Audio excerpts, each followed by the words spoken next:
Alright, hopefully this will work.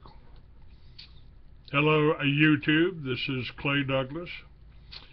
We got about 2 minutes to the show. My guest is Ronnie Blair. We'll be talking about your health. Stay with me. We'll be live after the music.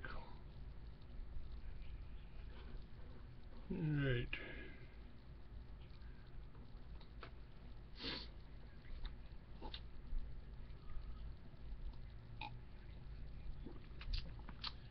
Feel like I need to be collie and have 4 arms so I can get all these networks up. Oh, yeah. Juggling act. Call it juggling marshmallows. Yeah. Be careful. 1 minute until showtime.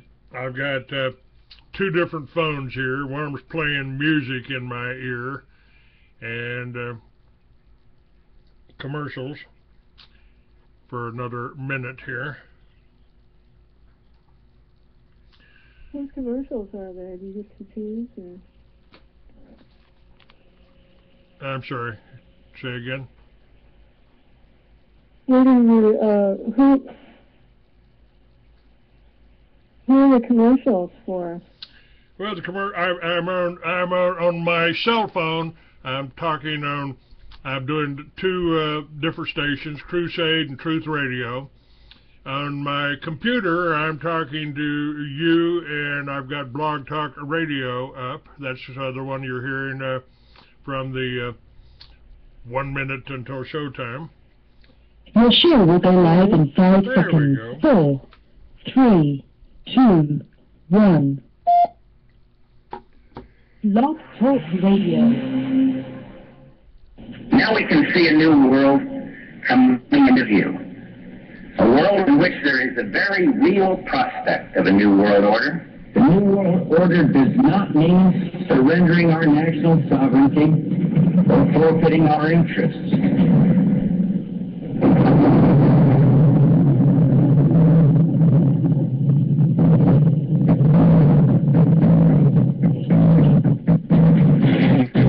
He took an oath to defend the Constitution of the United States of America. By some, he's been called controversial.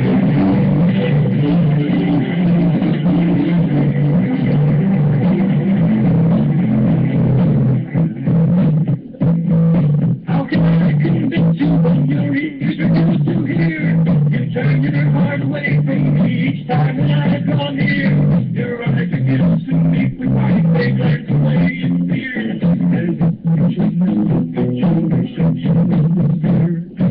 Now, keep in mind that some of my guests have been approached by Homeland Security or FBI saying, what's going on with the Clay Douglas show?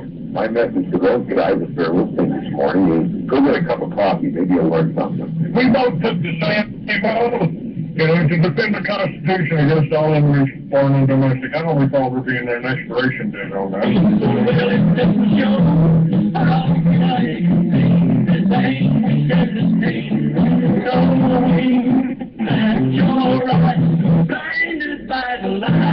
He is the free American, Clay Douglas.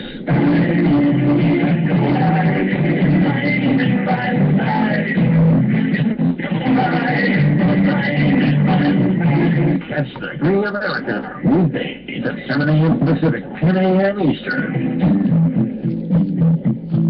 Every time I think about it, it's down, it's been done.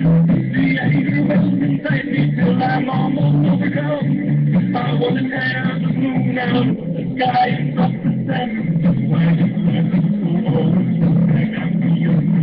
For the podcast and more details, visit www.freeamerican.com or catch the podcast by phone by calling 832-999-86.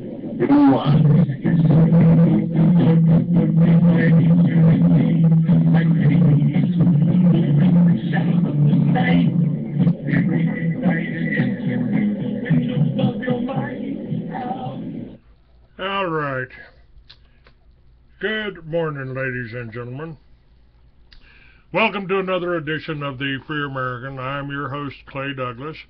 My guest today is Ronnie Blair. Hello, Ronnie. How are you? Hello, Clay. Good morning.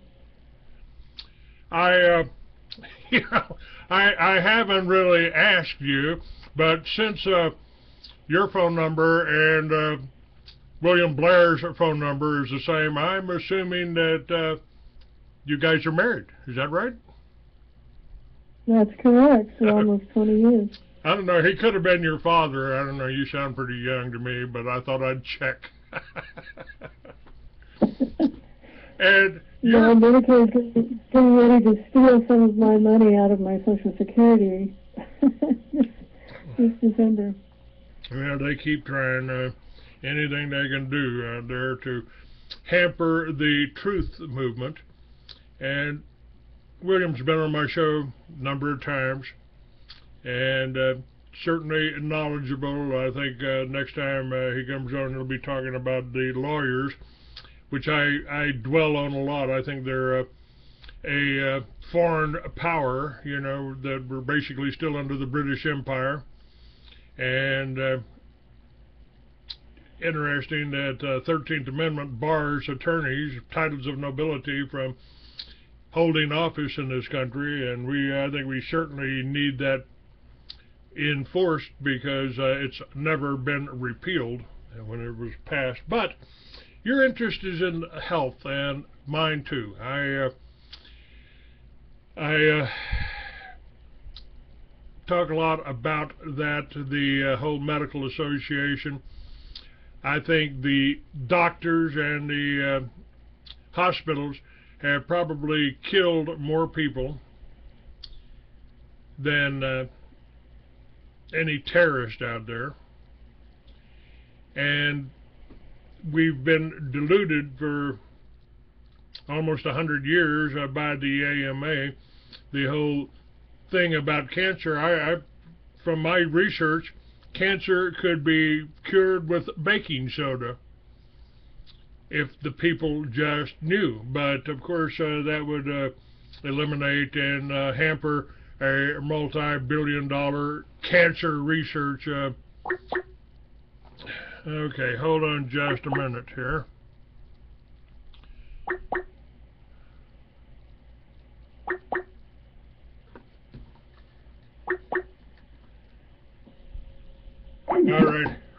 All right, we're back on. I had to mute the mic there, Pastor Masad, because you were playing commercials on there. I didn't want to interrupt those. My guest is up. We are broadcasting on Truth Radio, and also I am not happy about that intro playing on Truth Radio while mine's playing. I don't like that at all. But my guest here for Truth Radio, for Crusade Radio, is Ronnie Blair. And I told you my opinion, but you're my guest. I want to hear yours. You've got a new product to talk about that we'll get into in a few minutes here. But tell me about you. I know what William's work is. He works with the Indigenous Americans, who I believe had a better culture and a better grasp on life than anybody in the since we've taken over this continent. Your opinions, though.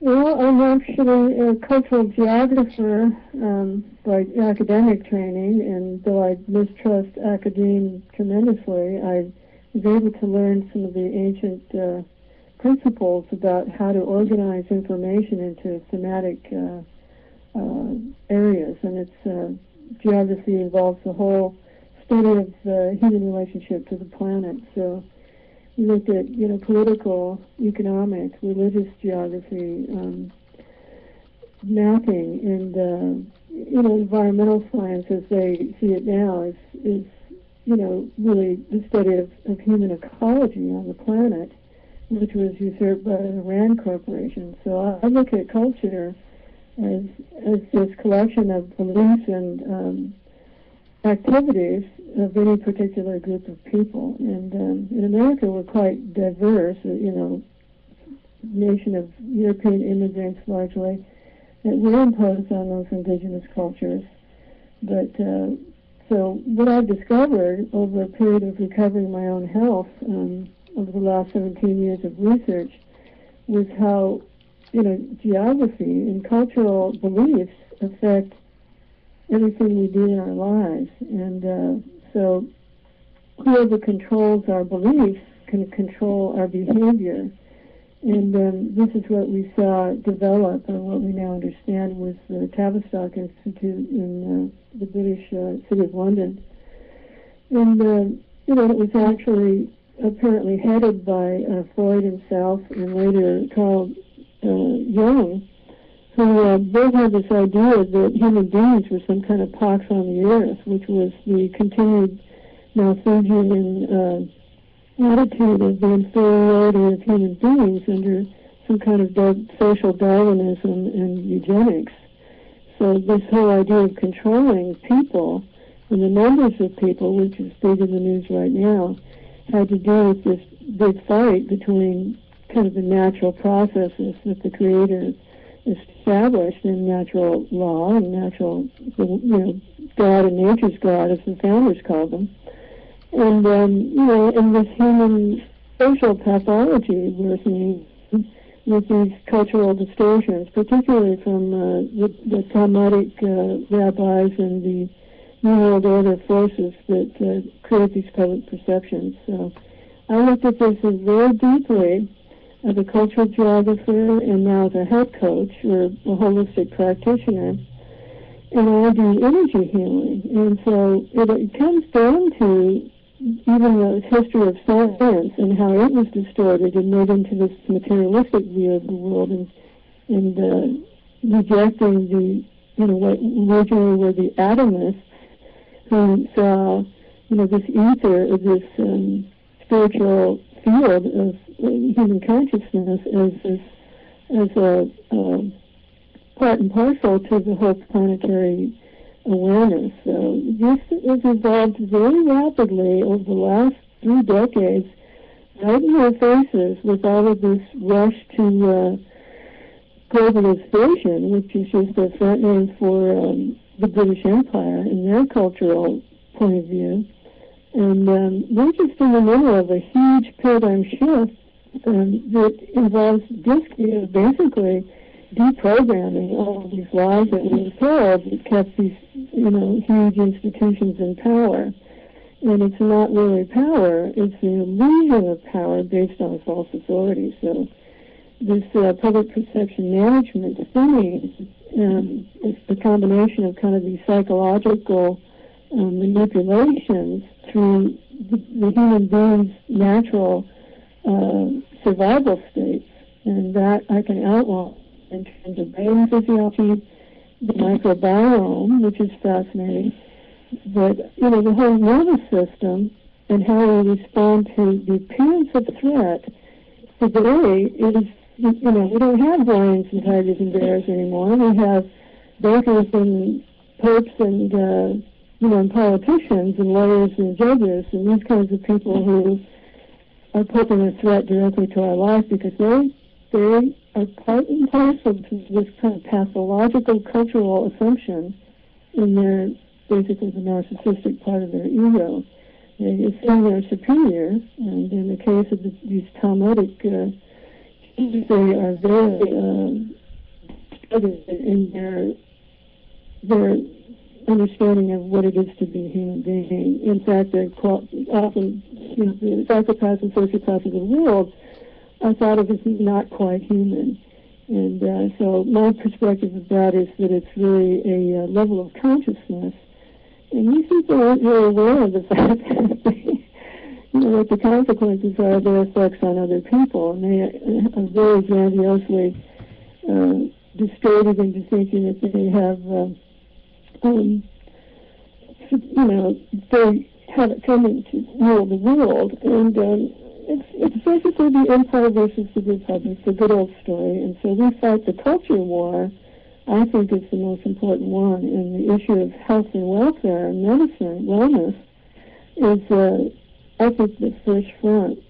And it's not just because I focus on that, but because without our health and without awareness of our own nature and how we're being exploited, we're going to continue to be exploited. So we can talk politics or religion or economics, but those are all outgrowths of cultural beliefs of certain groups of people that dominate this planet. You know, I have told people, I think I even did a film on it from a lecture that I got, that there's no such thing as the New World Order. The money changers that Jesus ran out of the temple are still with us, you know, and I've also told people they don't call television programming for nothing. Now, they used to control us through the newspapers, you know, when they invented radio, when they discovered radio. I don't believe they invented anything. When they took control of radio, as far back as World War II, we were again being programmed. We were fed propaganda. The Germans were never our enemy until the Talmudic powers declared war with a full-page ad in New York Times against the German people. And we're actually, I think that happened prior to Hitler even becoming a factor in this.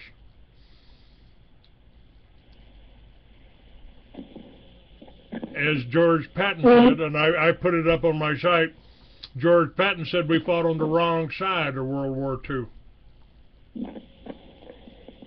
No, I think that the hidden controllers were just that. The news obviously didn't report that when the money power had controlled the media, and this is how they controlled the Bolshevik revolution, was through the newspapers, and they created this false dichotomy of opposing forces. And the British Empire has always, you know, created these wars and revolutions by getting nations to destroy each other. And they're doing that now in the Muslim world.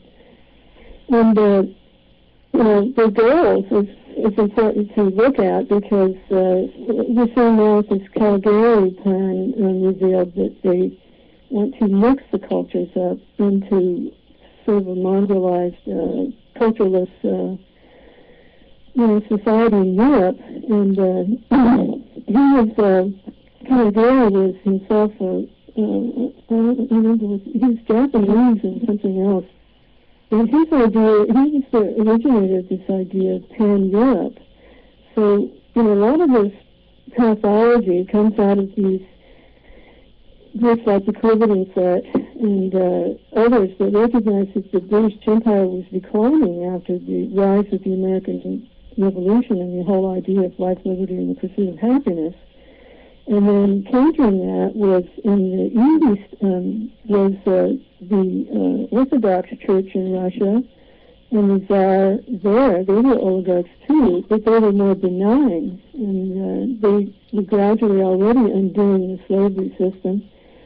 But this was not okay with the British, and they were to a large part inbred with the Rothschild family and others at certain points along history. So they're declining, along with the Catholic Church, which had, through the Jesuits, controlled the Protestants as well. This whole idea of empire and the one world order dictatorship was getting away from them. So they seem to have incorporated the power of this idea of corporations as persons that went in during the late 1800s. And the idea of the money power, and they literally channeled perceptions to believe and obey this patriarchal, fatherly sense of the nation. In fact, it's called, I just had a paper, I think the word patriarch is some kind of legal name for the state being the father. And of course, they think they own our children, they own us as commodities, and it's insurance against their Wall Street debts. And today it's this breaking point where unless we regain our sense of personal, mental, physical, and spiritual and emotional health, we're, on the brink of a huge shift, either a terrible breakdown and or a whole new paradigm. So my point of view is, in my philosophy, agrees with that of Socrates, who said the secret of change is to put all of your energy, and the key word is energy, not into fighting the old, but in building the new.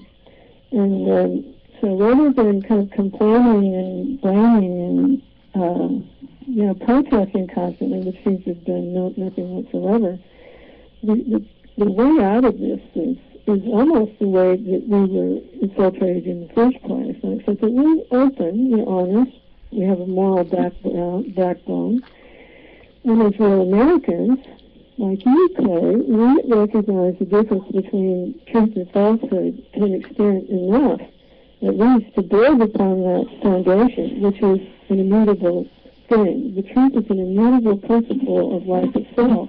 It's not just a personal opinion. But our personal opinions and our emotions are what's being controlled. It's keeping us from developing, using our frontal cortex, basically, where reason happens. And it keeps us in this constant state of fear, apathy, grief, actually lust for more power, and the prevailing quote-unquote leadership in our world is so pathological that they've actually recreated themselves in our society to a good extent.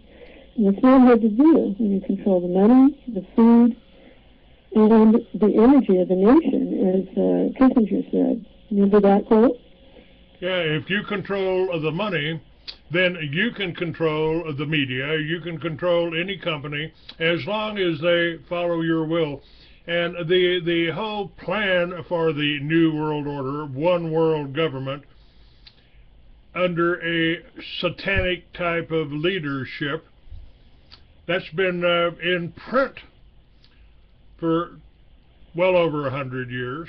It's called the Protocols of the Elders of Zion, and you're not supposed to read that. They've really tried to bury it, tried to call it a forgery, tried to call it a fake, tried to call it everything except what it is, and that's truth. Well, it's their intention, and then whether they succeed or not is up to us, because all of these, there's a dynamic going on here in which the law itself requires we sign on that dotted line, regardless of and we've got this really very fundamental thing going on with our own minds, where these occultists know how we work, and there's information that's hidden just about that alone, but really dumbed down so that we couldn't empower ourselves. I like to quote James Madison a lot, too. He said, "Knowledge will forever govern ignorance, and a people who mean to be their own governors must arm themselves with the power which knowledge gives." And people say that a lot, but they don't talk about what kind of knowledge. And I believe that knowing ourselves and how the mind itself works is one of the biggest and most important powers that we can utilize to maintain our inherent freedoms, because these guys don't, these people who, turned the golden rule around and made it the rule of gold, they have no morals. The rule of gold is the money itself is a fiction. So these people are artists of deception, and we've got a lot of people traveling on those lies, and even the Christian community is often very much bamboozled into thinking that money has power, and they rationalize regularly that that they can't operate without being corporations, and so they end up compromising their integrity, and that's the exact opposite of what Jesus said. He was not a patriarch. He was not a feminist. He wasn't any of those things. He was the Prince of Peace. And so this is our goal, I think, is to make obsolete and nullify all of this perceived conflict within ourselves so that we are not completely distracted and wasting our time on this idea of order out of chaos, the order out of chaos that these people create. We can, and we are already making vast progress in a new paradigm, and we really talk about that. In the area of health, we're seeing this emergence of the functional medicine movement, and online you can find the Evolution in Medicine Summit #2, and it's titled Starting from Scratch. And so they're remaking the whole idea of how health and wellness is created. We created ourselves. Well, it's not something that's from authority with us. So let me comment on this. I wanted to read the lectures on what a belief is so that we can see how we are manipulated. What All right, go ahead. Well, I've said the problem I think we have with the Talmudists is that they may be jealous of us because I think we have something that they don't. It's called a soul. And Jesus told us that you can do the same things that I do, possibly more. You can do more. And what Jesus tried to teach us is that we have a direct link to the Creator, to our Creator, to the force that holds our atoms together, to the force intelligent design of our DNA. And they really don't want us to know that. They don't want us to know the truth because then we wouldn't be fighting with each other. They want us to, they create the fear. This is what the television does. You watch television, there's murder after murder after murder. There's, you know, all of these stories about people killing each other. And, of course, the fake, false history that we're fed here. The victors and the Jews won World War II. They want you to believe America won it. But it was 3 countries, the British Empire, the Soviet Empire, and the American Empire, that ganged up on the Germans. And they still don't want us to know that. They want you to be afraid by calling you anti-Semitic if you talk about the Talmudists, or calling you anti-government if you talk about this British-run or Zionist-run government. Mm-hmm. And it interferes with our health, too. When you've got companies, and I've told people, anytime a communist regime, a totalitarian regime takes over, they go after 3 classes of people almost in order. The first is the farmer, because they don't want you being able to feed yourself. 2, they go after the intelligentsia. That's anyone smart enough to know what they're doing, studied, read history, or intuitively knows that the lies that they're producing. And 3rd, they go after the soldiers, the veterans that might still be loyal to the old regime. When the Soviet Union took over, they murdered thousands of soldiers and law enforcement so they wouldn't have anybody rejoining the opposition after they took it over. Yep, it's murder incorporated. It's what they do, and they're doing genocide right now to reduce the population down to 1 billion people or less. And it's all under this assumption that they have a superior point of view, and they can dictate to us what our values are and what's important. And they have a whole generation of young greenies out there promoting mass depopulation. And so, speaking of dialectic, wouldn't you say, Claire, that you know, even what's true or false is not easily determined, especially by the younger groups that have been so deeply programmed in public schools. So we've got a real challenge here, and I've chosen personally to address these kinds of issues of health in the full sense of the word, and wellness, which is kind of equal to happiness, to the younger generation, because a lot of the baby boomers have Well, they're pretty programmed too, and you know the history of that through the Congress for Cultural Freedom and these public school systems, including college, which indoctrinated so many, even though we knew it a lot of times, people still just kind of floated along with all of this nonsense that was coming out of academia. So education or indoctrination? What do we have? Do we have an education or do we have indoctrination? Well, we have indoctrination. It was, you know, that's like Einstein. He was a Jew, but not one of those kind, said they don't let your schooling get in the way of their education. So we, you know, when James Madison said knowledge will forever govern ignorance, I think what he understood, and so did Thomas Jefferson and Ben Franklin and the rest, was that, you know, books are very important, and this is where we got our sense of history. Otherwise, we could be much more primitive in our sense of our meaning and purpose in life. And without the teachings of Christ, we didn't have any kind of meaning and purpose. And you know, it's been a fight with the Pharisees and the scribes right from the beginning. And so, what the question is, how do we understand that we come into these cultural beliefs that give assent or agreement to things that are destructive to ourselves and other people? And I've studied this extensively. You know, it's basically the study of human consciousness.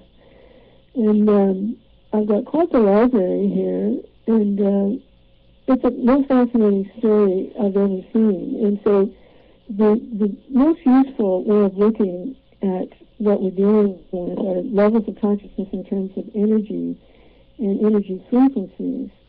And so this underlying principle includes the frequencies, the either truthful frequencies or, you know, let's say weak and strong frequencies that are either negative or regenerative in nature. And this includes in our bodies, our minds, and our spirits. You know, if we have a degenerative spiritual belief that's, you know, it's like I'm superior, and like the Talmudic say, it's okay to exploit children sexually and do all kinds of incredibly unthinkable things. So that was a very cultural belief that developed, I believe. Tell me if I'm wrong, if you know how they were exiled to Babylon and picked up a bunch of really, you know, very basic, distorted beliefs, and the patriarchs then employed and codified it all into law. So we have different Babylonian Talmudic beliefs and then regular Babylonian Talmudic beliefs, and you know, in this evolution of these culture held strong because it was just so controlling other people. And that's the underlying premise of the exploitation of the fear, the security and control over our lives. So they were known as authorities, as patriarchs, and rather than allowing or trusting God, that Jesus, like Jesus did, and he said the kingdom of God is within, not in society. But the Talmudists want to control society, and then they control us through our beliefs. Haven't they done that? Pardon me? Haven't they done that since the Old Testament, since before Jesus came down and tried to expose them, tried to run the money changers out of the temple, warned us about the priests and the rabbis and the Pharisees that were trying to mislead us, and of course they killed him for that, trying to get the truth out. You don't need the preacher to talk to God. My God, he created you, he's inside you, he's a part of us. Why would you need a preacher? Why would you need a rabbi? Well, that's the whole thing, is that this is why it kind of shifts focus here to the nature of human development, because when we're little children, and the Jesuits know this very well, we rely exclusively on our parents, on mom and dad, the patriarch and the matriarch of the family, for our survival. So this is the underlying thing that's exploited in my experience and my observation of how we're controlled. And young children being so vulnerable and dependent, which is another key word, we will destroy ourselves. We will blame ourselves for, perceptions, for problems in the family. And we simply have also, I don't know where a lot of this came from, except that it was a patriarchal belief. And some of it was from the Bible, too, the Old Testament and the New, the whole eye for an eye and a tooth for a tooth and spare the rod, spoil the child stuff. That was about control of your children and under this idea of disciplining them. And that itself was a fear-based perspective of, survival. And the human mind and body, the brain itself, the whole autonomic nervous system is at play in this entire culture war when we're, presented with serial assassinations like we saw in the 60s, wars and revolutions, the Vietnam War and the Korean War, all of the wars succeeding in it, which weren't even official wars. That was the time at JFK's death when we totally lost control. And the Bush family and the CIA and the rest of these covert operators took over. And, when you're doing a Jesuit approach to control, it's very covert, and they took their oath and said, we will spy on everybody and infiltrate. So I think this is a conspiracy of what we call the League of Cities now, and that would be the Vatican Nation, the City of London, and Washington, D.C. And so that group, as administrators of the people through these bureaucracies and institutions, took over the rulership of our beliefs. And it turns out that, according to Webster, a belief is assent to anything proposed or declared and its acceptance as fact by reason of the authority whence it proceeds, apart from personal knowledge. That's pretty important. Faith, the thing believed, the whole body of tenets held by the professors of any faith, a creed, a conviction. So there's a real distinction here, though, between spiritual convictions and, these social constructs that are created by social engineers. And like I said, the media, and you all know this by now, but the media keeps us constantly on edge in a state of stress. And PTSD vets are very familiar with that stress, but they I don't think most of the time break it down to its real physiological reality, nor do they have the techniques and the methods to discharge that trapped energy in the body. Excuse me. But we do now. We do have several fantastic techniques, because the primary method used by these people is to constantly create trauma and re-traumatize us, such as 911. They repeated that image of those people jumping out of the buildings, the buildings collapsing, the innocent nature of it. Everybody was stopped at school, and everything was, arrested at that point. Well, that happens to children, too, when they're traumatized or sexually or shamed and betrayed and abandoned. Children become traumatized, and that imprint of that life experience becomes part of their personal psychophysical makeup. And there's a lot of jokes now these days, about New Age and the mind, body, spirit perspective of things, but this is the reality. The mind and the body are not separate. And the spirit is actually detectable by instruments now, one called as a squid device, and you can see, through this instrument, the presence of the aura around the human body. So it's no longer woo-woo, New Age stuff, it's real science. And then we brought this energetic science to the forefront of this transformation in the functional medicine movement. Something just popped up in the back of my mind. Something just popped up in the back of my mind or face. Physician, heal thyself. You talk about the mind and body being one. We are created by energy. It is energy that doesn't die. It doesn't die. And if you have a positive outlook, I think you stay healthier, don't you? Let's talk about holistic. Let's talk about your what you discovered in talking about holistic medicine. I've taken away headaches from friends, just by laying hands on them, just by redirecting some of my energy through their body. And I stay pretty healthy. I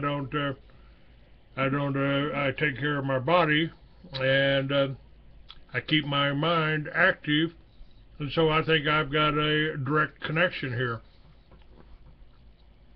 I agree. And in Eastern practices, what you did when you helped somebody heal their own headache was that you did Qigong, which I also study.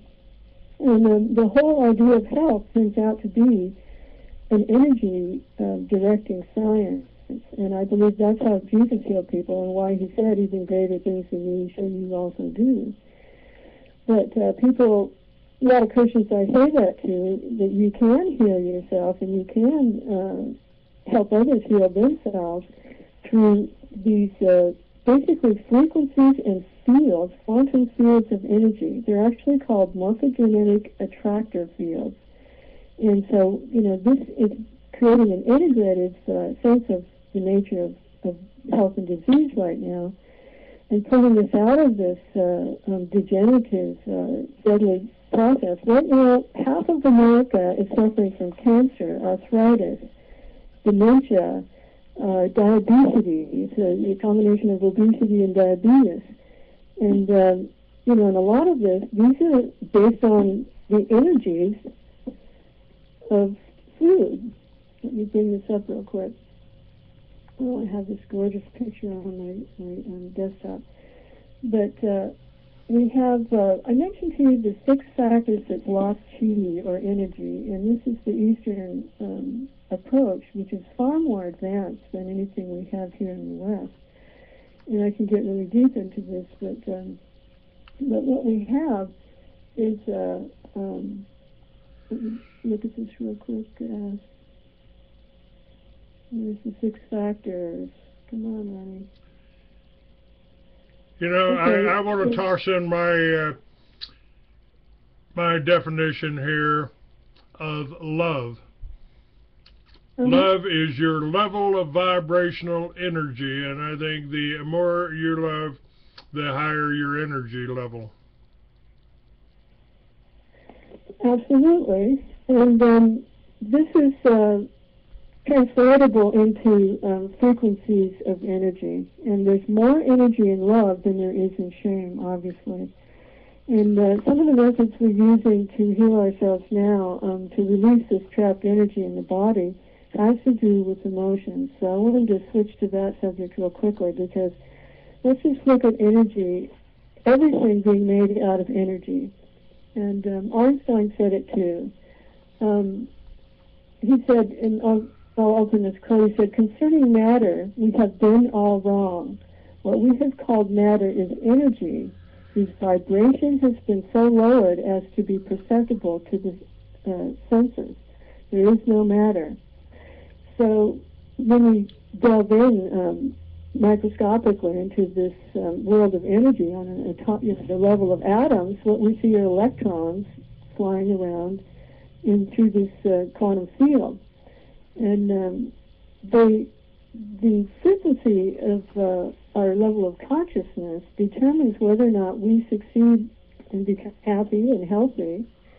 And that is directly correlatable to what is true or real, as opposed to what's an illusion or false. And so the more we buy into these lies, the more degenerative we become. And it becomes part of our perceptual milieu, and we unless we let that go, we're going to be stuck in these levels of shame, guilt, apathy, grief, fear, anger, pride, and you need to come out of that. The whole idea of wanting something is not the same as having it. We already have freedom. We already have. So this is why we call it inherent freedom. We already have health. It's our natural state. So what's come in the way of that is what we need to discover and let it go, whether it's destructive food energy or emotional energies. We need to let those go so that we can get to this point of courage and make the transition to peace and acceptance in our life, and this will then manifest in the world. That's, we are the world, and so we need to stop agreeing with these contracts and these false, proposals that we get from these controllers. They're very low level of consciousness, very low energy people, and we have the advantage every time. But we unfortunately react very easily to these false flag operations, and these people are so obsessed with controlling other people that they've killed millions and millions and millions of people over the whole 20th century, and there's a psychological term for it. It's called messianic narcissistic megalomania. And the decent psychiatrists that weren't a bunch of weirdos, discovered this, and they've evolved now out of this old electroshock therapy of how to control people's nervous systems to a much more advanced understanding of the nature of the brain itself and how it evolved over so many millions of years to adapt and improvise to the environment that we live in. So this interface between individual sovereign human people and the social belief systems, the cultural beliefs that were kind of handed by the media and schooling and the popular culture, is where we can begin to take back control of our own perceptions and not fall into this horrible brain entrainment thing that they've done.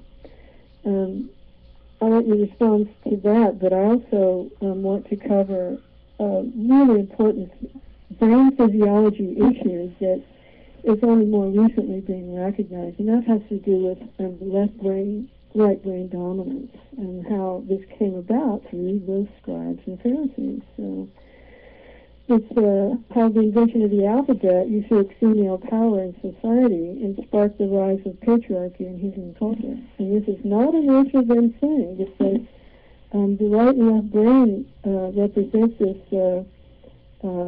yin-yang kind of principle, and it's very simply, human physiology and brain physiology has nothing to do with cultural differences, because, let's face it, men would not be men without women, and women would not be women without men. And what we see with the Talmudic is this promotion of homosexuality and these very deranged, exploitative distortions of everything in life. And just to observe those things is an assault upon our integrity as human beings, as mind, body, spirit creatures, creations of God, and an assault on creation itself. But the point is that it's not real. So here's what happens with the left-right brain dichotomy. And when one side dominates the other, we lose the benefits of both. And now this is changing for different reasons. But the man who wrote the alphabet versus the goddess, the conflict between word and image, was a surgeon. And he was also a cultural observer. And he went to Europe and other countries and saw that on top of the old goddess worship temples and statues, they were very visually oriented. But they had destroyed all of that and put on top of them these patriarchal temples and religious. It was basically the original church that developed out of the Holy Roman Empire, and that they became, those very papal states in Europe that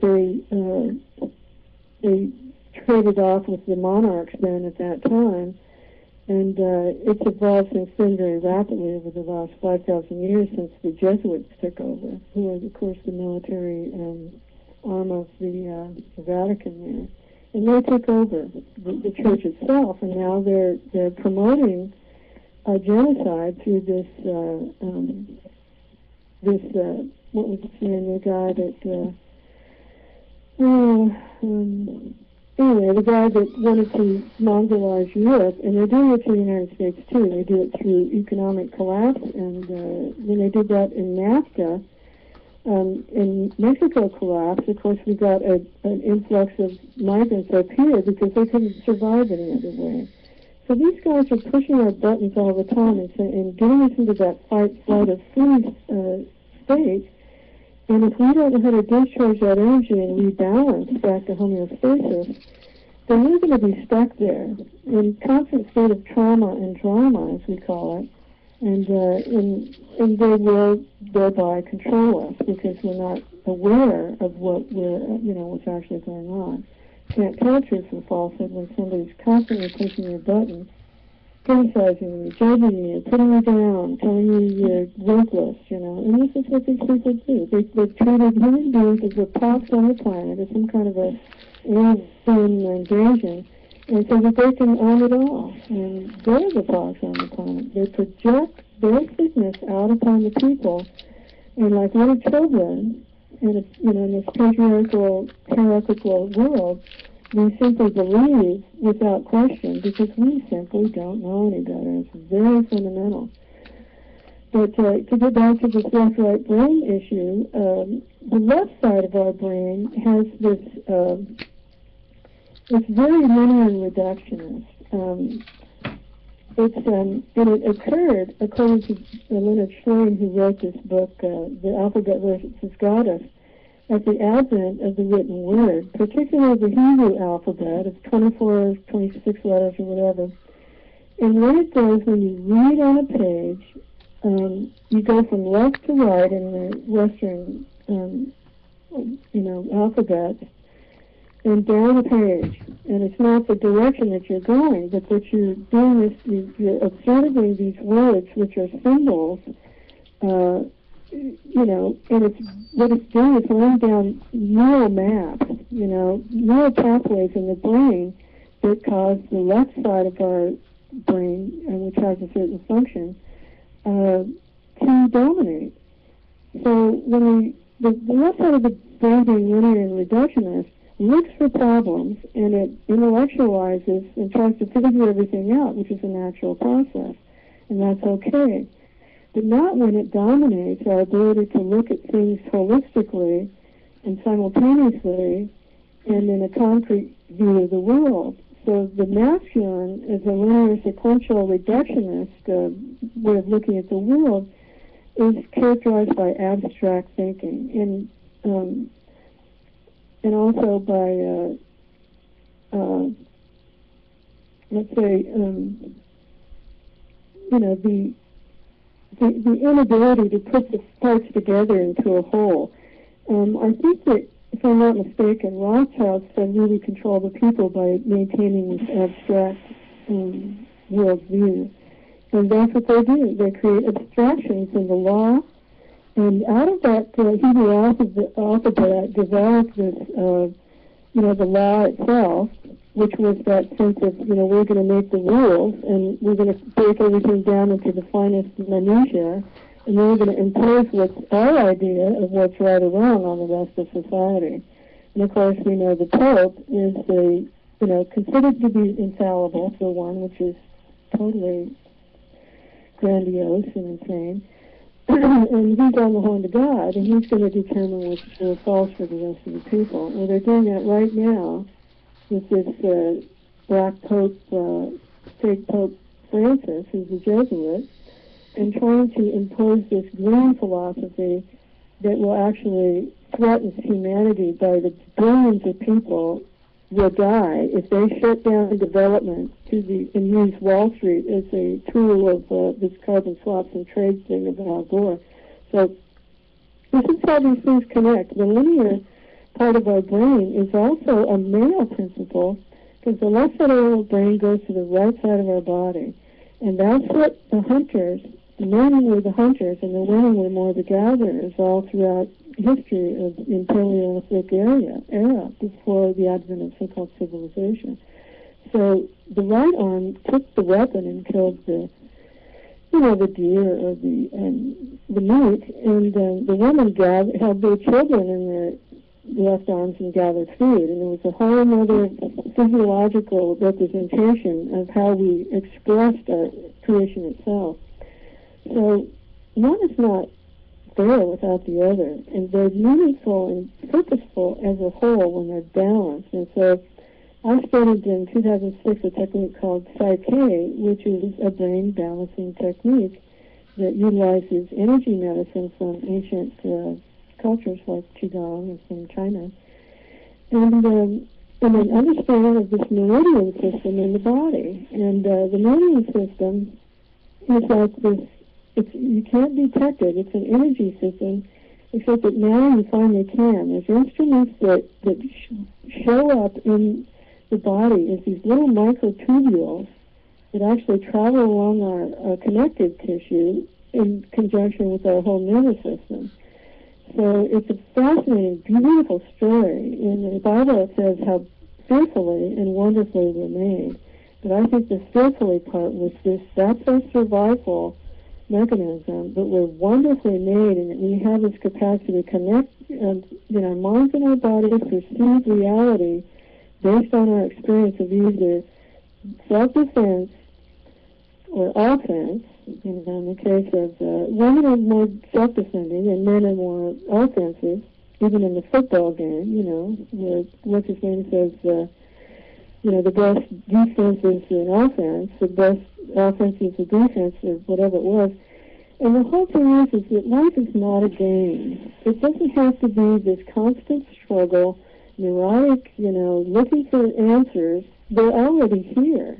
And we can't see it because it's obfuscated by this constant input of stress. The most primitive,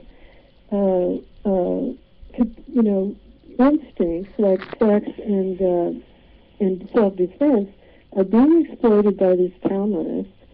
And we don't have to buy into that. We know now to a certain extent that this is just false flag stuff, but we also carry the cultural inheritance of the way we were brought up as children, that, whether it comes from this reading brain entrainment or from the culture and the beliefs there, we have been programmed to basically do as we were told. I mean, the Persian system and the public school system is what that was all about, keeping us trained to obey the patriarchs and the matriarchs in the case of, neurotic mothers. And so we have this dynamic that's completely out of balance. And the secret to health is balance. It's going back to homeostasis after you've been shocked and traumatized and blown up your body parts and, every other kind of emotional thing. Sexually abused is huge in this country, as much as 50%. Some say. Yesterday, so we can discharge that. Yesterday, I had featured Kathy O'Brien talking about trauma, mind control via trauma-based. They tortured children, tortured women, and divided up their personalities so they could be controlled, so they could be good messengers, good slaves. And there was something else. There was something else I wanted you to comment on. I studied a lot. I studied magic, ceremonial magic. I read Aleister Crowley. I studied witchcraft, and I really came to the conclusion. I came to the conclusion that Well, let me give you an example here. I had a roommate who was driving a van to the airport, shuttling people back up to the airport. And I had some people over one day, and I said, well, let me show you how it works. And I took a little bit of hair from her brush, and I put it on this little voodoo doll, or, you know, some piece of plastic or something like that. And I sat and concentrated on that object. And in my mind, I said, Paula, call me. Paula, call me. And in about 5 minutes, the phone rang, and it was my roommate. Stopped, pulled over to his payphone to call me from, and interrupted her trip to the airport just to call me. Did you need me for something, Clay? No. Go back to work. Go back to work. It's okay. But I realized that what we call DNA is our personal identification. And if you can slow your mind down and lower your thoughts down to the molecular level, you can have instantaneous communication all over. Maybe some people call it telepathy. Do you think Go ahead. Your message. Well, this is proven in science now, Clay. And we call it the morphogenetic attractor field, like the example with the hair sample. And, you know, but people couldn't articulate much about what that was. We have the scientific measurements of these things now. I wanted to share with you some of the books that I've read that listeners might want to take a look at. Some are Qigong books. There's one called The Master Key by Robert Penn, who's a young Qigong master from China who emerged out of the Mao Zedong nest, and they now allow that over there. And he told a story about his master who actually walked on water with one of the other masters. So we're seeing that we can control the energy in our body to do the things like Jesus said and did and was remarked to have done. It seems so supernatural. We are supernatural beings ourselves. But some of the books that help us to learn how to discharge this trapped energy in the body are the Mind-Body Code, which is really the Mind-Body Cultural Belief Code by Mario E. Martinez, one of my favorites. Another one is called Cross Currents by Robert O. Becker. He wrote the The Body Electric. The subtitle of this book is The Perils of Electropollution and the Promise of Electromedicine. This is a huge book full of, and it was referenced in a recent summit I attended online, of how, you know, our mind can change our body.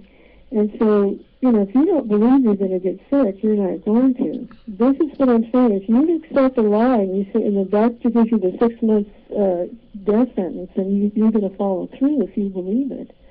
So what we believe is the interface between reality and falsehood. Another book and a system of releasing this energy is called the Sedona Method, one of my favorites. And it's so simple.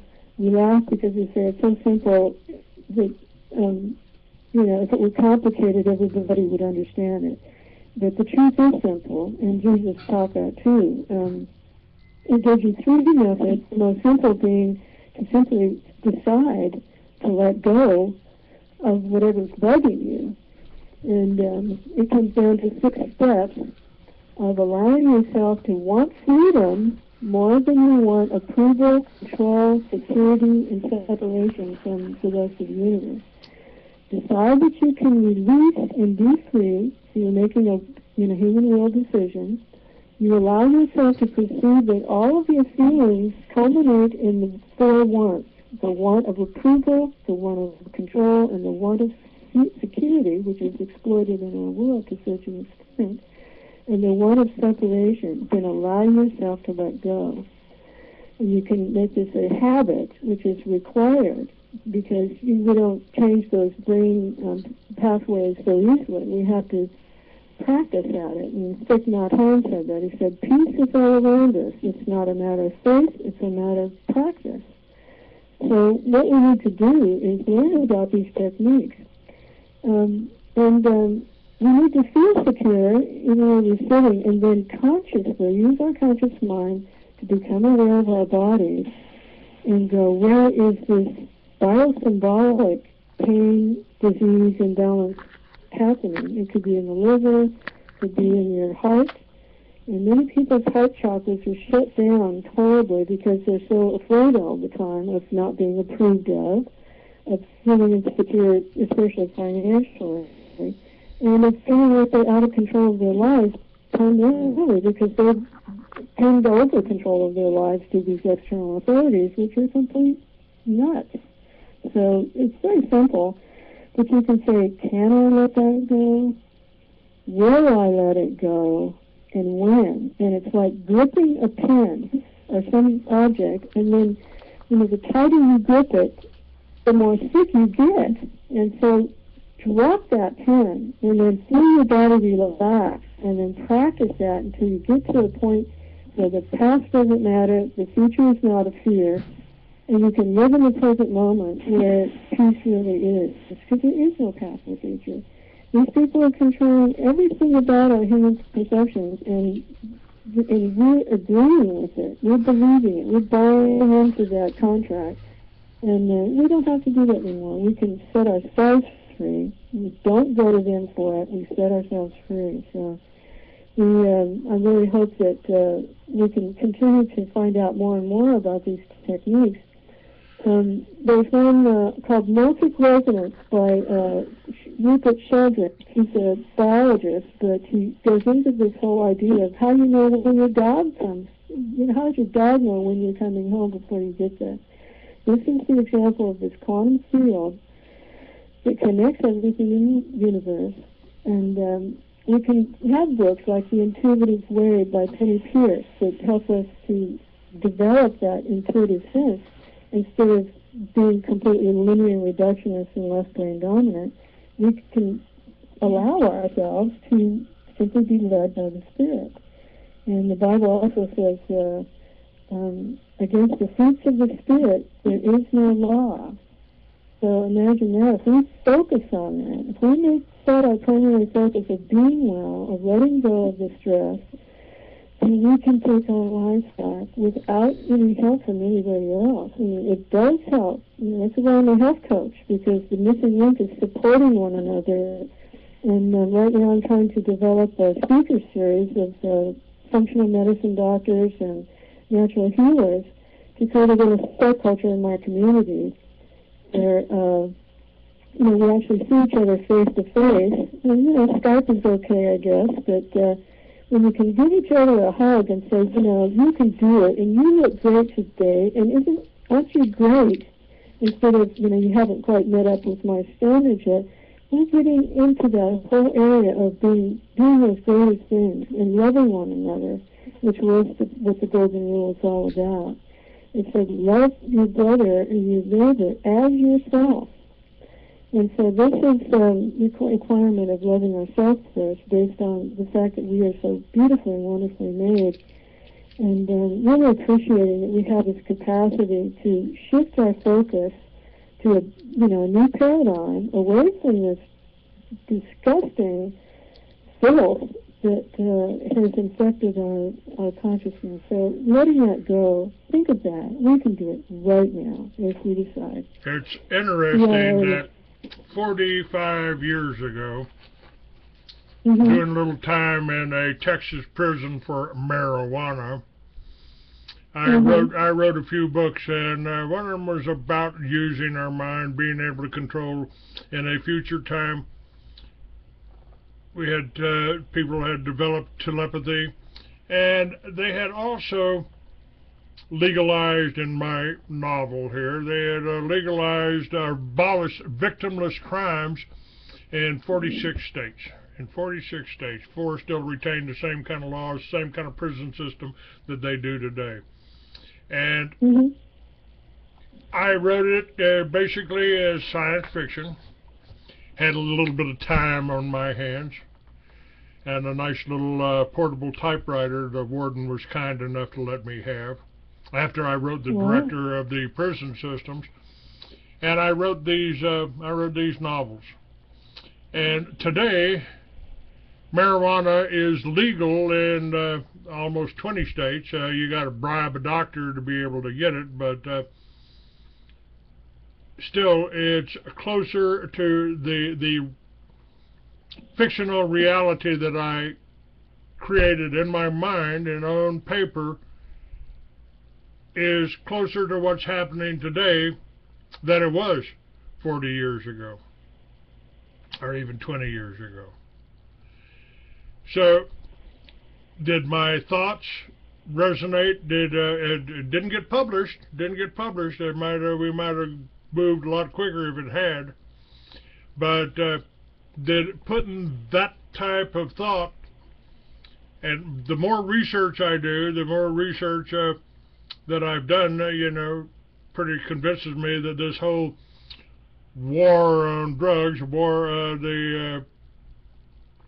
changing hemp to marijuana and destroying our multi-billion-dollar crop was part of the whole New World Order plan to control people. Kathy O'Brien made the statement, as a mind-controlled sex slave, she could do any kind of drug she wanted except smoke marijuana, because that basically it put her in touch with nature, and it broke the hold that the elite had on her. The Bible, I think, refers to hemp as the plant of renown. There's no other plant on earth that meets the description that's given us in the Bible. Well, I could never smoke it, and one of the things I've learned is that each of us is unique. This is what sovereignty is about. We're not clones of one another. And this is what they try to do through public school, to make us easily controlled as a mass.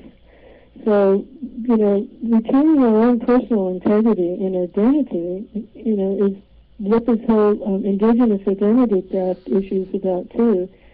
And, culturally, we are who we are. They're trying to homogenize us and turn us into a big, massive, robotic idiots. And we don't have to go along with that. But we have to be aware of it first. So, we have to get into touch with our bodies and our spirits again and stop just being mentally enslaved by these people. And to do that, we need to learn to discharge that blocked energy, and which is based on fear. So, there's some cool books I wanted to share, too, for listeners. One is called Trauma Proofing Your Kids, A Parent's Guide for Instilling Confidence, Joy, and Resilience, and it's written by a couple of pretty cool Jewish people, Jewish names anyway, Peter A. Levine and Maggie Klein. And there are people in Israel now trying to help the Palestinians overcome the trauma, and they have trauma first aid methods to help people discharge that trauma. When you go into a shock situation, even if it's the death of a family member as compared to, say, a war situation, your body reacts with shaking, and the heartbeat increases, and a whole series of different responses that are natural and normal. But what we learn to do is suppress that emotion or express it, and this is how we're manipulated in a war situation. I'm a Smedley Butler fan, by the way, and I know that war is a money man's racket, and it's racketeering. When we go along with it, we become complicit in that.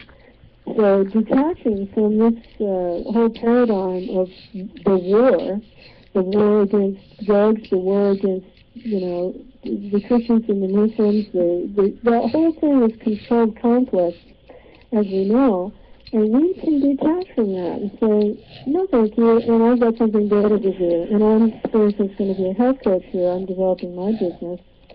And creating those solutions, building anew, as Socrates said, and increasing our level of knowledge about ourselves so that we aren't just sitting ducks would be each, the next person to come along and push our buttons.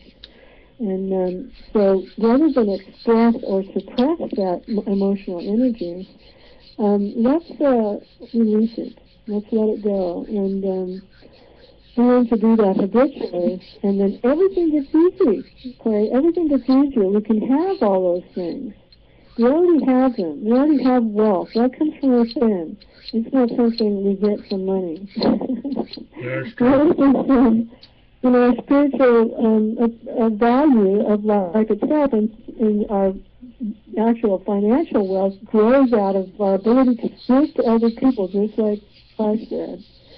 So we give care without any expectation of return.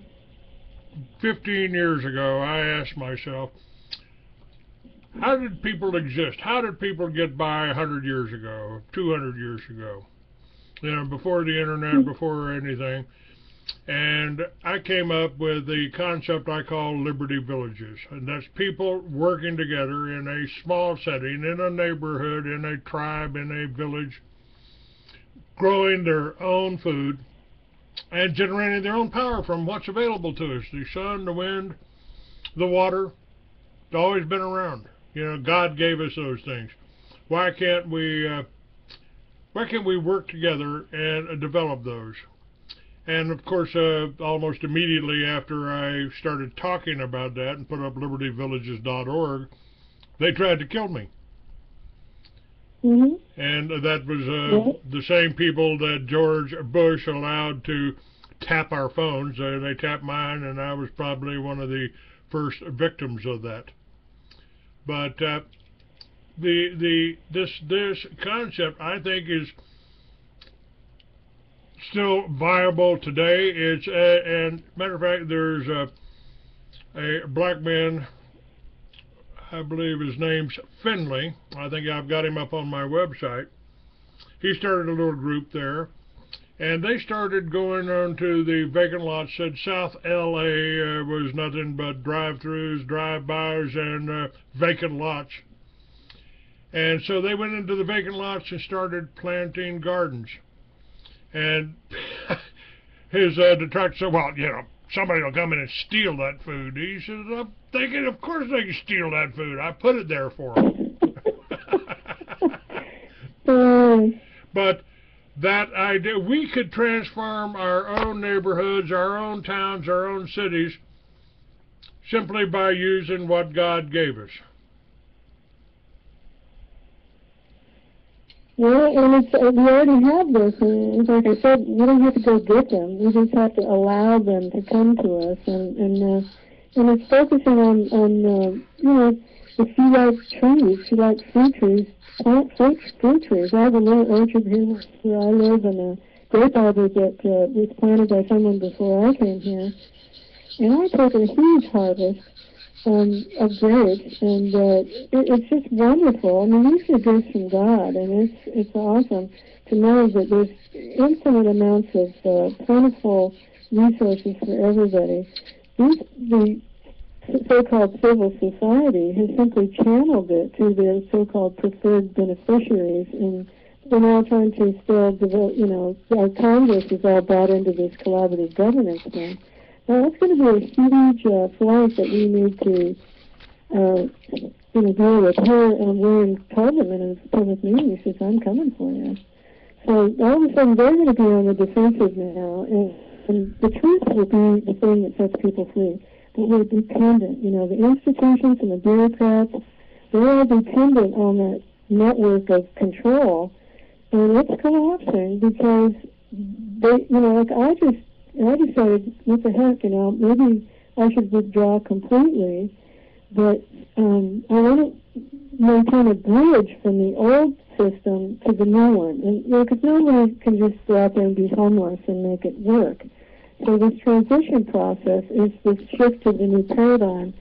Well, it's pretty much the exact opposite of what the British Zionists want to do.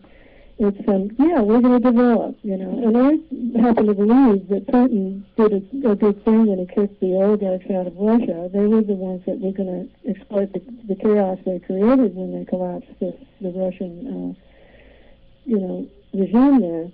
And they want regime change now for that same purpose, if they want to control the resources there and the wealth. So the point being is that when we let go of all of those beliefs in scarcity, and we recognize what infinite potential we have as individuals, as small subcultures of healthy people, we can just make that grow by inspiring other people into joining this. We don't have to, sit there and gossip and make other people into bad people, because we think we're better. It's an ego trip, and that's the biggest thing we have to let go of, is that narcissistic core of the ego that everybody has. So, letting it go just means that we aren't judging ourselves and each other, beating each other up all the time for not being good enough according to some fictional standard. And basically, we're learning and practicing the art of peace in ourselves and in our small groups of families. And guess what? We're going to live a whole lot longer. With what we know about this frequency medicine, there's a book I want to tell everybody about called PEMS, the pulse electromagnetic field, and it's about the therapy that comes out of it. And there are devices now, Clay, where you can get on, and it's actually, one of them is called the Life System, and it dials up it's like the old life technology, and you can dial up whatever's out of balance and slowly balance it again. What was the name of that book again? What was the name of that book again?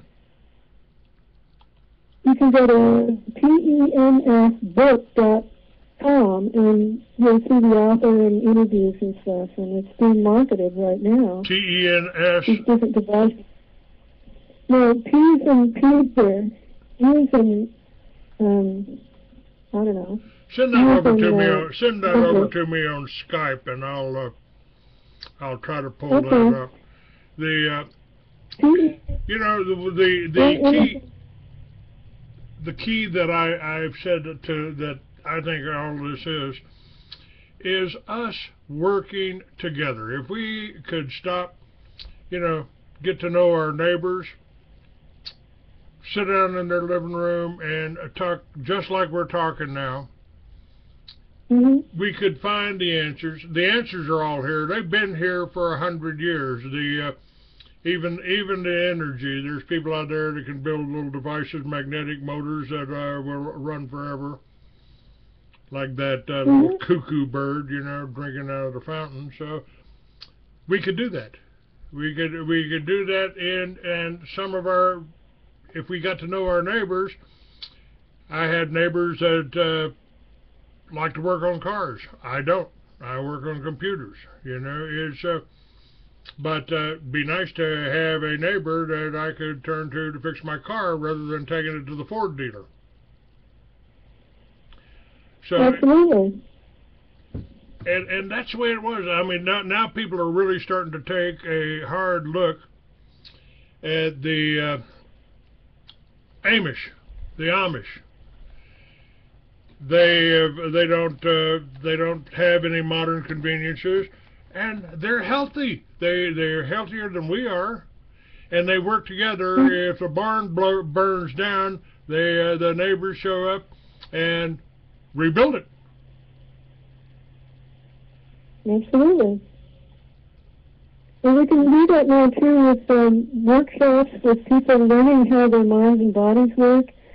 The library is there for us to learn from. We expand our knowledge so that we have a whole repertoire of methods and approaches in connecting us in healthy ways instead of separating us and fighting all the time. Because, the divide and conquer thing is pretty obvious to us now, but we don't look very deeply into what the methods we can use to shift that change.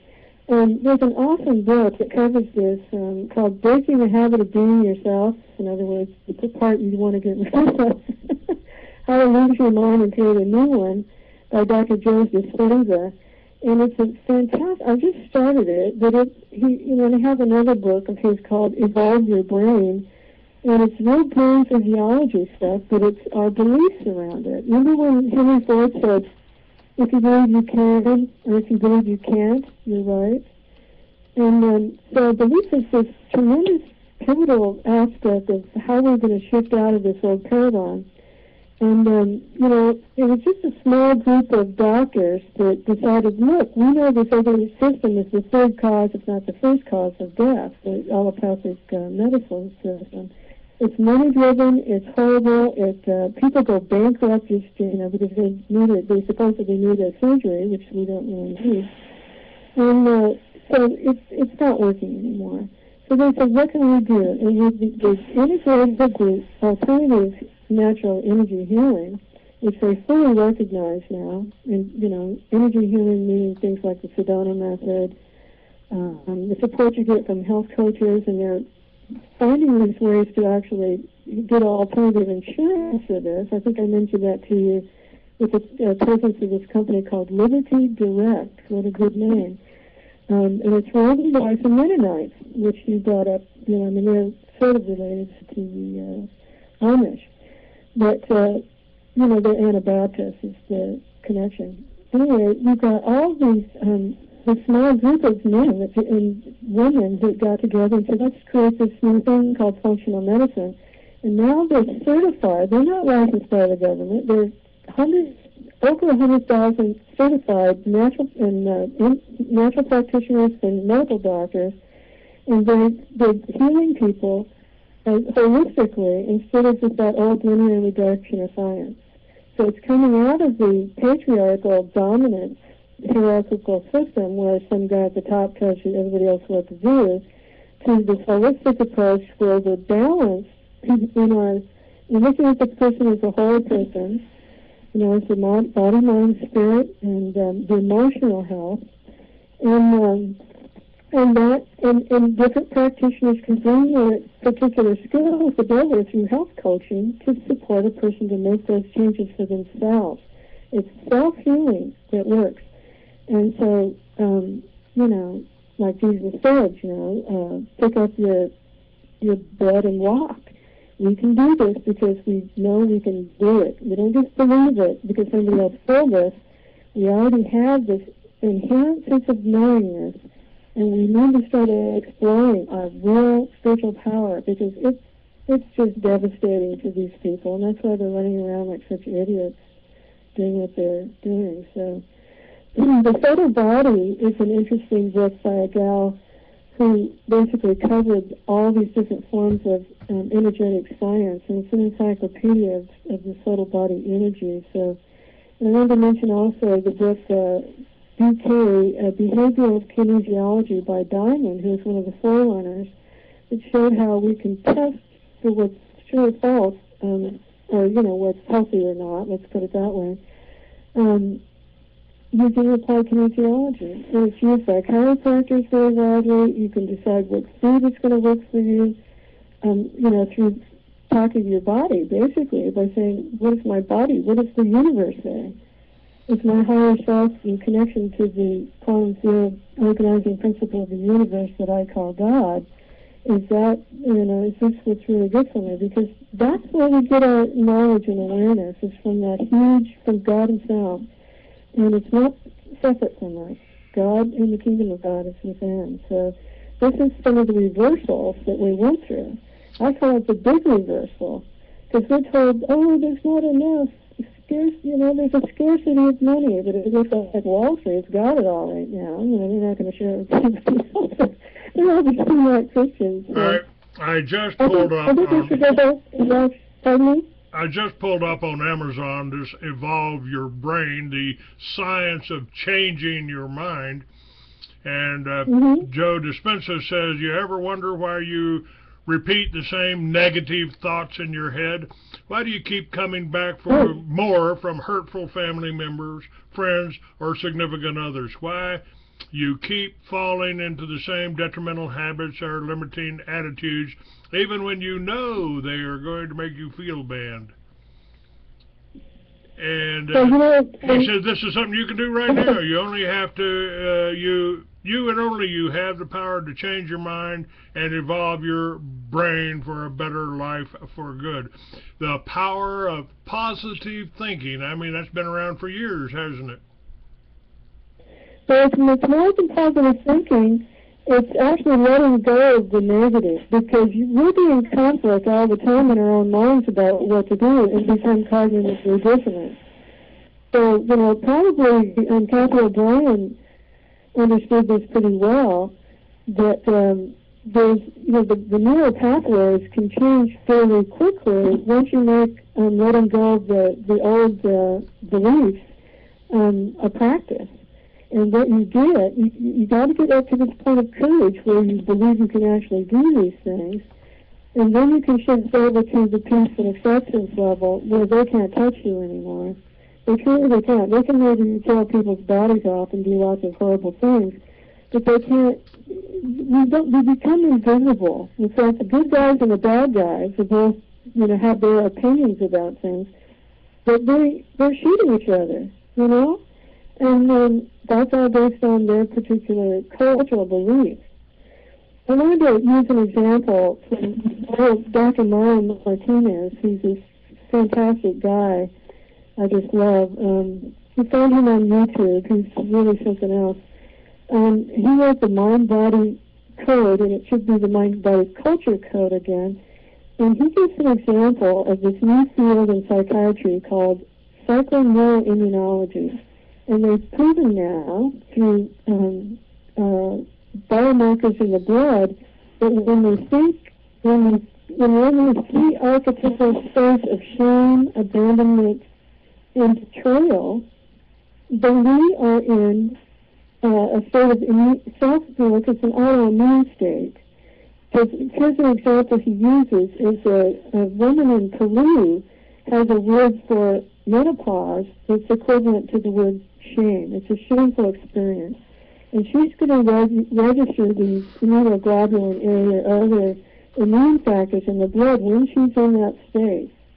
Whereas in Japan, in a different culture, their understanding and word for menopause is called the second spring. And so it's a time when the children have grown and you have this kind of new period in your life that you can enjoy. You start over again, like in spring. So we have no immune markers registering in their blood. So this is a direct evidence that all these, not these negative and limiting beliefs that we take on about what's true or false, is actually destroying ourselves. So this is the horrid thing, is that they get us to destroy ourselves by buying into these lies. And if that doesn't describe Satan, the great deceiver, and the adversary, the actual meaning of Satan is the adversary. And it's always with the lies, isn't it? It's adversarial law. Us versus them. Us, and it's just an endless war, and until we stop doing it, we're going to be captive and even trauma-bonded to these, it's like the Stockholm syndrome, to these people that are abusing us. Well, you talk about trauma bonding. You talk about letting go, and there's 10 years ago I had an accident and I lost everything over that, and up until this point in my life, I haven't really been able to let it go. Now, I told you before this, most of my life I've been very healthy. I still got my appendix, I still got my tonsils. I never got sick. Now, in the last 10 years, since I really just lucked out and got Social Security. The accident happened. I was old enough to qualify for Social Security. One of the reasons I'm still alive right now. But I wasn't able to just let go of it. So I probably drove my family, my wife, away from me, and more. Just nothing ever seemed the same. Recently, I've realized that I need to let go of the accidents. That's 10 years in the past, and get on with a future, with my future and with our future. I mean, I really haven't stopped doing what I'm doing. This is more of an internal realization that somehow I have to try to do things a little differently. And I'm really glad to have you on my show because you're talking about the same thing. You're talking, and it's really struck a key note in my mind, a positive note, and to let go of the negative is probably more difficult for most people than it is for me. I don't know, still working at it, but I see people that I love, that I care about, that can't let go of whatever happened in the past, so they're still not operating on full efficiency. They're allowing negative thoughts to drag them down. And that's a lot of us. That's a lot of our friends. It's a lot of people that we know that are doing that, isn't it?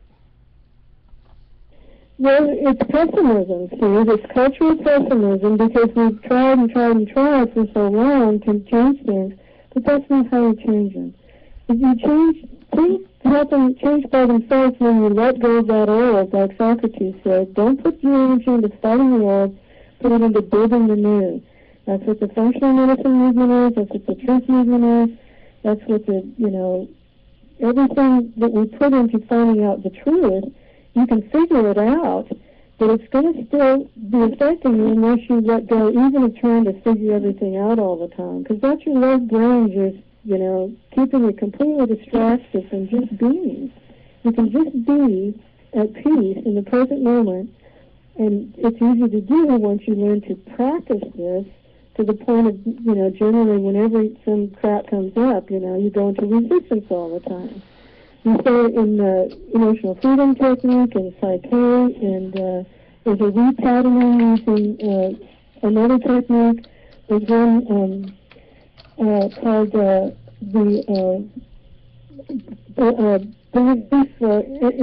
person through using EFT, and it's taking those traumatic experiences and you embody a new belief. It actually has to be embodied. So it's just this lower frequency where you replace the low frequency with the freedom, and you become lighter and happier and much more effective in everything you do. And that's what I sense you're saying right now about letting go of that, the trauma of that past experience. It's, and we don't need to control ourselves. We don't need to feel secure. I mean, we're all going to die. Come on. And there is no real sense of any kind of control when you try to control someone else in a personal relationship or with these Talmudics. They're disempowered completely as soon as we let go of them. And I'm telling you, we need to use our time and knowledge and experience toward building a beautiful new paradigm. They operate on this whole thing of their order, their new world order, out of chaos. There's an old saying from it didn't quite mean what we thought, but, crisis does mean opportunity. And this is an existential crisis for all of humanity right now. We're going from this dependency, childlike, arrested state of development to where we can actually learn how to free ourselves from oppression and our own part in that, which is suppressing our negative emotions and storing them in the body, which creates disease, or expressing them in negative ways by warring against somebody else. Think of this though, Clay. I mean, a lot of vets have come to identify with themselves as soldiers, and then they become vets. The oath that they took, the underlying belief was the oath of allegiance to the Constitution, and enemies foreign and domestic. So this is why they're a threat now to these control freaks. And yet we need not go to this level of escalation of the conflict in the external world. We need to de-escalate it in ourselves, because they become irrelevant then. It's like, what if they gave a war nobody came, said Einstein. And this is the thing, it doesn't matter what kind of a war it is. It's really, house divided is cannot stand, as Jesus said. And And that means our individual life experience, our house of our, intelligence, we're made in the image of God. Let's act like it, And that's all we have to do, start adopting new replacement beliefs for these negative and limiting ones.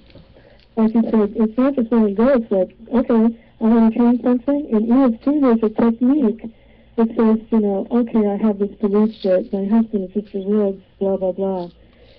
And you can change that belief by saying, I choose to be empathetic and compassionate about who he is and understand who my man is, who my husband is. And as they are, and if you don't know what we teach in personal relationships, stop controlling back. That's how you end those arguments. But usually there's something completely ridiculous anyway. And what you do is you need to love that person the way they are because they are the way they are. It's not because they meet your expectations and your kind of distorted, neediness and victimhood. Stop trying to change people and accept them the way they are.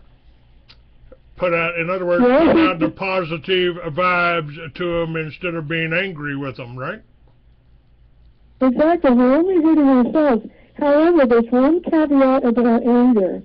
There's righteous anger, and then there's kind of controlling anger. And righteous anger doesn't cause that immune response in the blood, okay? It's a signal that something is wrong and that we need to correct that imbalance. So, the thing is, when Jesus said, love your enemies, the thing is, what does that mean? You accept them the way they are because they're where they are. I mean, all these Talmudics are just extremely sick people of a really low level of consciousness. And we see more and more people coming out of that, like David Kaffner, the real Jew guy. He totally got it. He said, why don't they teach us Christianity? It's in synagogue because they're scared to death of it, like you said. But here's the kicker for all of this was from, I think Hawkins is probably a Jew too, I don't know. But David R. Hawkins wrote Power versus Force, an excellent book for everybody to get. It's really cheap on Amazon. And he wrote another one called Truth versus Falsehood, How to Tell the Difference, and other spiritual books about recovering from all this trauma. And what he concluded was that enslavement by illusion is comfortable. It's familiar to us, right? But liberation by truth is what people fear. And this is, the crux of this is our little ego in wanting to be right about something at all costs, to the cost of going to war, escalating to war, murdering other people, this total chaos. And that's that narcissistic part of the ego that needs to be toned down. And when we mature spiritually, we recognize that other people are important. And these crazy Talmudics always think of other people as objects in the material world, which doesn't even exist. And if you understand Einstein, he says they're completely wrong. There's no such thing as the material world. It's all energy. So, how can we be aware of our own energy and attract? We don't have to force anything. How can we attract what's good and listen to, and by repeating the teachings of Jesus himself in the New Testament, we learn to take that log out of our own eye and stop judging other people because, let the man without sin be the first one to throw the stone, right? And that's just it, the Bible says, judge not lest you be judged. And, there's just wonderful things going on out there now that we don't focus on, but we miss out on. There's this guy on Dan here and his partner, Gary, can't remember his name right now. But they have this whole thing of the 10 keys to freedom. It's remarkable. And it includes basically undoing, letting go in the most simple terms, all of these crazy things. And these guys smile all the time. Dan here went on TV, probably on Oprah or something. and said he wanted to commit suicide, and it was no joke. He said, God, if you don't show me a way out of this in 6 months, then I'm going to kill myself. So he discovers these other people, and this guy is so powerful now. These 10 clues include questions. And questions are important because when you ask a question of the universe, of God, he gives you an answer. Knock and it shall be given, says Jesus, right? Open, the door will open. So you ask that question, and here's some of the questions. Would an infinite being truly choose this? The second key is everything is just an interesting point of view. The third key is live in 10-second increments. In other words, live in the present. Fourth key, live as the question. You know, what's good about this is a nice question to ask. And because crisis is opportunity. How can I turn these crops into, lemons into lemonade? The fifth key is no form, no structure, no significance. In other words, give your mind a break. Put it, in a nice warm bath and just relax. The sixth key is no judgment, no discrimination, and no discernment. And that's just saying, it sounds counterintuitive, but what we're doing is recognizing that the mind has been working overtime. We need to relax and be mindful in the moment. The seventh key is no competition. What are we competing for? What are we competing against? Why compete at all? And this is part of the whole economic conundrum, which I'm a pretty good expert on, actually. Is that, we have these crony monopolists, controlling everything, the crony capitalists, compared to what kind of people do on the ordinary, smaller scale basis, as you say, where we help each other and we don't compete against one another. We support each other in the things that, because if somebody else benefits, so do I. And Socrates said that he knew it way back before Jesus. He says to harm another is to harm oneself. And I turn that around and I say, when we harm ourselves, we harm another. So we need to love ourselves. Anyway, on with the keys, he says, eighth key, no drugs of any kind. Well, that's one alter your mind is the thing. You can use hemp as a medicine and as excellent food. But, I don't need the mind-altering experience. It helps people relax and sleep. Those are good things. But anyway, do not listen to tell or buy a story. Let me ask you about something I've got up here on my website, and that's ASEA. I see. You told me about that. I put it down on the website, and I went and looked it up. Yeah, it's the, according to what I found, it says it's the first and only stable, perfectly balanced mixture of these reactive molecules that exist outside the body and can be used to help maintain proper balance inside the body to support the immune system and healing process. With these reactive molecules, when these reactive molecules are in a proper balance, the immune system and healing process function at their optimum level. Can you tell me more about that?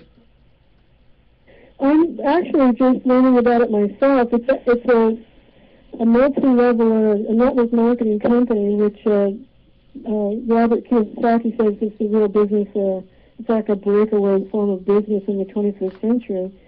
And people don't have to, they can use the product, they can market it, and, the people doing good at this are making $20,000 a month. So it's you just like being friends and developing relationships with people who care about their health. And they don't have a bunch of products like a company, other multi-level marketing companies. But they have one that's a skin gel. And the other product is a liquid product that you take internally. And here's one of the incredible things about it. And I'm not a part of this company yet, so I'm just sort of talking out the side of my neck. Okay. Use the expression. that it increases your glutathione levels by 500%. That alone is huge, and I'm trying to get involved with this company because it's probably something I can do. I didn't identify with the other kind of linear reductionist stuff, but I use an array of products already, like oregano oil is fantastic for getting rid of stomach flu and parasites. Yeah, and all oregano that. oil, I have used that for many years. If I've got an upset stomach or a cold, I take Oregacin or oregano oil, which actually tastes horrible. I prefer it in the pill. But, you know, there's things for many years I promoted and sold Miracle 2 products. And they came out, that was basically a soap, but they also had Miracle 2 neutralizer. And I had some of my listeners try that and say it was fantastic. That they'd been on statins and they started taking this and they quit doing the statins before using the Miracle 2. They couldn't walk a block. And the guy said, now I'm walking around the whole neighborhood telling people about this stuff. And the neutralizer was simply, maybe they prayed over it. I don't know for sure. Clayton Teddleton was on my show many times. And he said he prayed and God wrote the formula for it in lights on his bedroom wall. He woke up his wife and said, can you see that? She said, no, go back to sleep, Clayton. And he said, no, you got to write this down. So he dictated it to her. She wrote it down, and they made it, mixed it up, and found they had made soap, and it was a wonderful soap. I bathed in it and used it for many, many years. But the neutralizer was simply alkaline water. Maybe they prayed over it, but it was still, you just added baking soda to it to make it more alkaline. And the research that I've done since then has told me that if you keep your body more alkaline than acidic, you don't get sick. Well, it needs to be balanced because too much alkaline can actually encourage the development of alkaline species of bacteria and pathogens. But one of the new breakthroughs here with health is has to do with the microbiome and brain health. I recommend everybody get, I haven't even read it yet, but I've got his old book. Dr. Perlmutter wrote Grain Brain, which I read, and the effects of the anti-nutrients in grains. And but it's also got opiate effects. Wheat and gluten grains have opiate effects, and so does dairy. So if you want your brain to clear, try going without those for a while. And if you still want it, just make sure you're not addicting yourself to another, drug. But the microbiome is the subject of Dr. Perlmutter's new book called Brain Maker, and it's about how we can actually restore brain health with probiotics. And there's a report everyone can download for free called A Report from the American Academy of Microbiology, and it's just called Human Microbiome FAQ, FAQ for frequently asked questions. And it covers this incredible truth that, the microbiome we carry around outnumbers our own cells 10 to 1. And so the whole old germ theory of Pasteur, the linear reductionists kill it with a vaccine or, antibiotics, which destroys our microbiome, is absolutely obsolete already. And this is what's coming out of the functional medicine movement too. They're just laughing at these old gastroenterologists that don't even know anything about the microbiome when it's common knowledge to us. So, we get these beneficial bacteria through the birth canal, through mother's milk, which they tried to sell some really nasty, deadly, baby formulas to make money, as opposed to letting something natural like the immune process from that first colostrum milk that babies get when they nurse on mother. So these are, they're not just self-defense systems. It's the natural emergence of this basically a harmonious relationship with nature and God. And so when we're working against God, just like Jesus said, we're working to destroy ourselves. And when antibiotics came in as a supposed miracle, they were actually killing people a lot more often than they saved them. And the same with vaccines. They tried them out on the soldiers in World War I, and they died within a half an hour of the vaccines. So they've been experimenting on us for a long time, and we just need to draw those boundaries to start saying no and informing people that we know the gig is up. We're not going to believe that lie anymore. So the microbiome is huge. We're seeing it, the whole thing of fecal transplant is in this area. You take the bacteria from a skinny person and put it in a person, and that person will lose weight. And it's not just some magical pill thing. It has to do with this complex relationship of the bacteria, virus, and fungus that live in our body naturally and that need to be kept in balance with beneficial bacteria. And you can think of this: stress destroys your microbiome.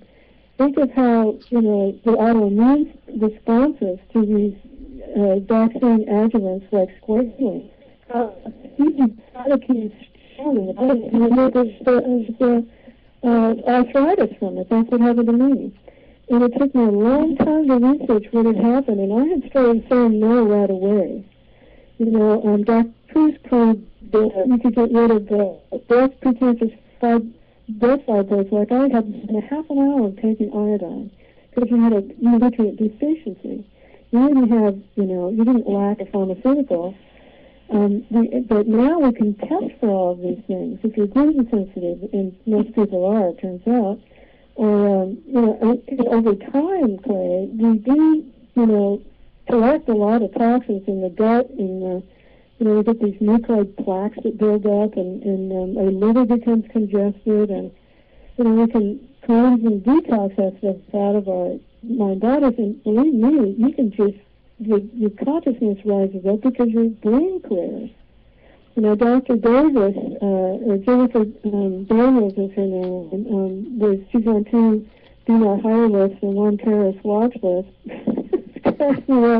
She's living in Panama and doing kind of a health coaching thing and an expose on the idiocy of this old system on public broadcasting. She's on every Sunday afternoon. And she tells you how the insurance companies set up these standards and smuggled everybody into this system. What's not often mentioned is the fact that the insurance corporations use our premiums to invest in Wall Street.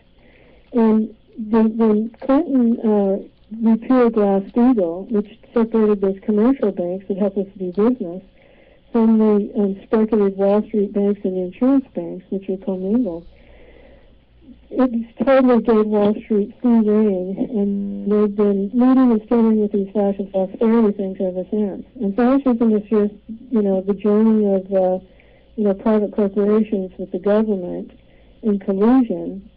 And one example of the cost of that is it's usually that the government's now making billions of dollars off the interest rates from our school loans, which themselves were usurious. Should be free, for heaven's sakes, like it is in Mexico. And so, this is the kind of reversal that we get caught in, where we think that germs are bad, they come in and invade us, and so we become defensive about it, rather than recognizing that nature, there's something we don't know, first of all, and then secondly, now we do know all this stuff, what are we going to do with it? We've got to apply it in our lives and experience the benefits and let go of all this control freak stuff, because everybody shares this information. It comes from God. Somebody didn't make it up as their own. They can try and patent, GMO foods or something. But that's insane. That's insane. And people need to go, that's insane. That's not sane. And I'm not going to believe stuff just because somebody else told me so anymore. Anyway, we're seeing ourselves right now, Clay, and it's very exciting. I think if we focus more on that, we will have it made in a very short period of time. we can start reading books with the intent to create this new paradigm and heal ourselves and support each other in doing the same, because we have information that's just been distorted, even in the Christian church. So. All right, the we're almost out of time here, dear. If you've got a holistic business, if you want to give any information out on how people can contact you, now would be the time to do that. Okay. So I do have a beginning website. I'm recreating everything in terms of energy healing and the 6 factors that block energy, which are emotions, bad food, injuries, and being in a bad environment. These are Chinese formats. But bad medicine is one of the biggest things, and so we can heal all of those things. But the biggest block is our emotions. So what I'm specifying as a specialty is my Psyche practice, emotional feeding technique, the mind-body releasing process of Sedona method.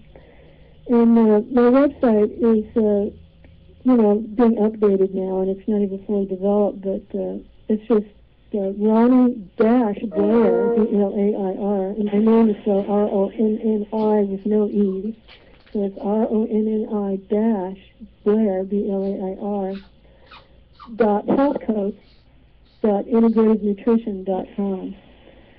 And there's contact information there. There's a kind of a request for information about, and I do offer a 3-hour consult or discovery session so that people can find out if, what I do can help them. All right. If you would send that your website information over to me either via Skype or my email, I will add it to my website under the show. You're very nice. Thank you very much. All right. Thank you for getting up early and being with me, Ronnie. I really appreciate it. Absolutely. Thank you. Blessings and peace to all. All right. Good night. Good day. Good morning. Good evening. Goodbye. Goodbye. Talk to you later.